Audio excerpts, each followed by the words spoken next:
সুদখোরের সঙ্গে কোরবানি করা যাবে কি? সুদখোরের সঙ্গে কোরবানি করা উচিত নয়। আল্লাহ তাআলা কোরআনে বলেছেন, আহাল্লাল্লাহুল বাইআ ওয়া হাররামার রিবা।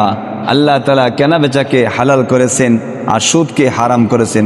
অন্য আয়াতের মধ্যে আল্লাহ তাআলা বলেছেন, ফাইল্লাম তাফআলু ফাআযানু বিহারবিন মিনাল্লাহ। আরেক দিনই ভাই প্রশ্ন করেছেন, ইনজেকশন দ্বারা যে বাচ্চা মায়ের গর্ভে আসে, ইনজেকশন দ্বারা যে বাচ্চা পশুদের গর্ভে আসে, ওই ইনজেকশনকৃত বাচ্চার মাধ্যমে কোরবানি করা জায়েজ আছে কি না? ইনজেকশন দ্বারা সৃষ্ট বাচ্চার ক্ষেত্রে আমাদের লক্ষ্য করতে হবে তার মায়ের দিকে। মা যদি এরূপ হয় যে মা গৃহপালিত পশু, তাহলে কোরবানি করা জায়েজ আছে। ক্লিবলিঙ্গ দ্বারা কোরবানি করা জায়েজ আছে কি? একদিনই ভাই প্রশ্ন করেছেন, ক্লিবলিঙ্গ দ্বারা কোরবানি করা জায়েজ আছে কি? ক্লিবলিঙ্গ অর্থাৎ নর বা মাদি বোঝা যায় না এমন প্রাণী দ্বারা কোরবানি করা জায়েজ নয়। যেই প্রাণীটা নর না মাদি এটা বোঝা যায় না, তার মাধ্যমে কোরবানি করা জায়েজ নেই। আরেক দিনই ভাই প্রশ্ন করেছেন, কোনো গরিব লোক 12 জিলহজ তারিখে নেশাবের মালিক হলে তাহলে কি কোরবানি ওয়াজিব হবে? হ্যাঁ, কোনো গরিব ব্যক্তি যদি জিলহজ মাসের 12 তারিখে নেশাব পরিমাণ মালের মালিক হয়ে যায়, তাহলে তার উপর কোরবানি ওয়াজিব হবে। আরেক দিনই ভাই প্রশ্ন করেছেন, কোরবানির জন্তু মেশিন দিয়ে জবাই করা জায়েজ আছে কি? হ্যাঁ, কোরবানির জন্তু মেশিন দিয়ে জবাই করা জায়েজ আছে, তবে শর্ত হলো সুইচ টিপ দেওয়ার সময় বিসমিল্লাহ বলতে হবে এবং জবাই করার সময় তার গলদেশে যে 4টে বড় বড় রগ আছে, খাদ্যনালী, শ্বাসনালী, প্রত্যেক রগগুলো কাটতে হবে অথবা অধিকাংশ রগগুলো কাটতে হবে। কুরবানির গোশত কয় ভাগে ভাগ করা যায়?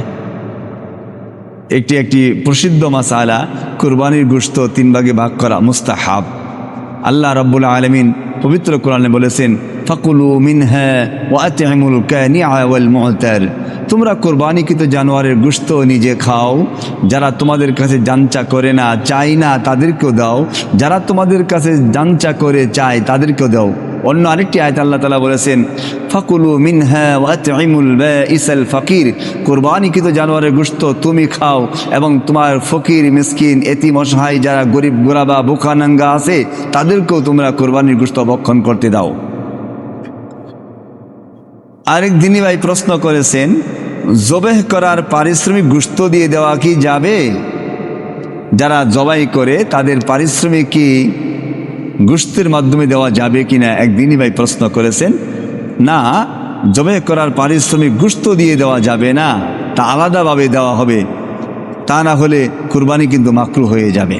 এই জন্য আমরা যারা জবাই করব, আমাদের কুরবানিকৃত জানোয়ার যারা জবাই করে দিবেন তাদেরকে আলাদাভাবে পারিশ্রমিক দেওয়া। আরেক দিনই ভাই প্রশ্ন করেছেন, কুরবানির চামড়া বিক্রি করা উত্তম নাকি দান করা উত্তম? কুরবানির চামড়া দান করাই উত্তম, তবে কেউ যদি বিক্রি করতে চান তো বিক্রি করা জায়েজ আছে। শর্ত হলো বিক্রিকৃত মূল্য আলাদা রেখে অবিকল সেই টাকায় দান করবে, পরিবর্তন করা ভালো নয়। আরেক দিনই ভাই প্রশ্ন করেছেন, আকিকার গোশত পিতামাতা খেতে পারবে কি? হ্যাঁ, আকিকার গোশত পিতা মাতা, দাদা দাদি, নানা নানি সকলেই খেতে পারবে, এতে কোনো অসুবিধা নেই। আরেকটি প্রশ্ন করা হয়েছে, আকিকার অনুষ্ঠান করে কিছু গ্রহণ করা কি জায়েজ আছে?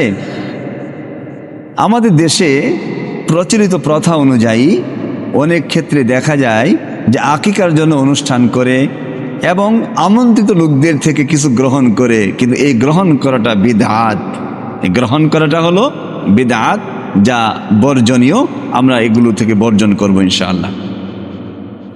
আরেক দিনই ভাই প্রশ্ন করেছেন, ঈদের নামাজে কোন কেরাত পড়া মুস্তাহাব? হ্যাঁ, ঈদের নামাজে প্রথম রাকাতে সূরাতুল আলা পড়া মুস্তাহাব এবং দ্বিতীয় রাকাতে সূরাতুল গাশিয়া পড়া মুস্তাহাব। আরেকটি প্রশ্ন করা হয়েছে, 2 ঈদের খুতবা দেওয়া ও শোনা কি? হ্যাঁ, ইমাম সাহেব, খতিব সাহেব যিনি খুতবা দিবেন, খুতবা দেওয়াটা সুন্নত, কিন্তু শ্রবণ করা, খুতবা শোনা ওয়াজিব। আজকাল সমাজে আফসোসের সাথে বলতে হয়, অনেক তারুণ্যদীপ্ত দুরন্ত মিশন যুবককে দেখা যায়, অনেক বয়োবৃদ্ধ মানুষকে দেখা যায় যে তারা ঈদের নামাজ আদায় করার পরে খুতবা না শুনে চলে আসে। এটা অত্যন্ত নিন্দনীয়, গর্হিত কাজ। আমরা খুতবা অবশ্যই শুনব, নইলে আমাদের ওয়াজিব তরক করার গুনাহ হবে। আরেকটি প্রশ্ন করা হয়েছে, ঈদের নামাজের পূর্বে ঘরে বা ঈদগাহে নফল নামাজ পড়া যাবে কি? ঈদের নামাজের পূর্বে ঘরে বা ঈদগাহে নফল নামাজ পড়া মাকরুহ। এই জন্যে ঘরের মধ্যে বা ঈদগাহে গিয়ে কোনো নফল নামাজ পড়া যাবে না, এমনকি ইশরাকও পড়া যাবে না। আরেক দিনই ভাই প্রশ্ন করেছেন, কারো ঈদের জামাত ছুটে গেলে একাকী নামাজ পড়া বৈধ হবে কি? বৈধ হবে না। যদি কোনো ব্যক্তি ঈদের জামাত চলে যায়, ছুটে যায়, তার ঈদের নামাজ একা একা পড়া বৈধ হবে না, কারণ ঈদের নামাজের জন্য জামাত শর্ত। ঈদের নামাজের জন্যে জামাত শর্ত। তবে যদি 4 জন বা 4-এর অধিক মানুষ একসাথে জামাত না পায়, তাহলে আবার তাদের সম্মিলিতভাবে জামাতে নামাজ আদায় করে নেওয়াটা ওয়াজিব। আল্লাহ তাআলা আমাদের প্রত্যেককে সহিহ বুঝ দান করুক, আমল করা তৌফিক দান করুক।